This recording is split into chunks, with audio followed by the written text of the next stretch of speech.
Invité Manuel Bompard, député des Bouches-du-Rhône et coordinateur de la France Insoumise. Manuel Bompard, bonjour. Bonjour Jean-Jacques Bourdin. Bien, hier il y a eu réunion de crise à propos de Mayotte autour du président de la République. Sud Radio, l'invité politique, Jean-Jacques Bourdin. Notre invité Manuel Bompard, député des Bouches-du-Rhône et coordinateur de la France Insoumise. Manuel Bompard, bonjour. Bonjour Jean-Jacques Bourdin. Des mots, parce que hier soir il y a eu une soirée de soutien à Boualem Sansal. Boualem Sansal qui est emprisonné. Est-ce que vous demandez, comme tout le monde d'ailleurs, Mais oui, mais je l'ai déjà demandé à 10 sa reprises. libération immédiate. Mais oui, bien sûr que je demande sa libération immédiate. Vous ne mettez pas de mais sur Boualem Sansal. Je ne mets pas de mais, maintenant je comme l'a fait Sandrine Rousseau ici même. Mais je ne mets pas de mais, monsieur Bourdin.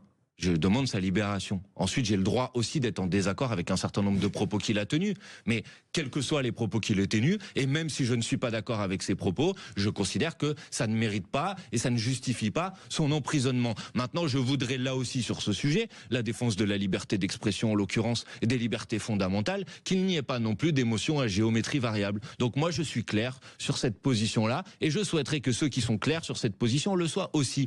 C'est-à-dire l'émotion à géométrie variable. Je vois bien que parfois il y a des atteintes à la liberté d'expression qui ne produisent pas le même niveau de réaction d'un certain nombre d'interlocuteurs politiques. Je sais pas, vous voulez que je vous donne un exemple? Oui, même si je précise que je ne mets pas les deux situations sur le même plan. Mais quand vous avez une universitaire qui s'appelle Madame Soumaoro, qui veut organiser un colloque au Parlement européen, et que Madame Maréchal Le Pen et les réseaux de l'extrême droite obtiennent l'annulation de ce colloque, je pense là aussi que c'est une remise en cause de la liberté d'expression qui n'est pas acceptable. Je ne la compare pas, elle n'est pas en prison, que les choses soient claires. Mais au moins, moi, j'essaye d'avoir des positions qui sont des positions avec des principes constants et pas des positions à géométrie variable en fonction des idées de la personne, que je sois d'accord avec ou je ne sois pas d'accord avec.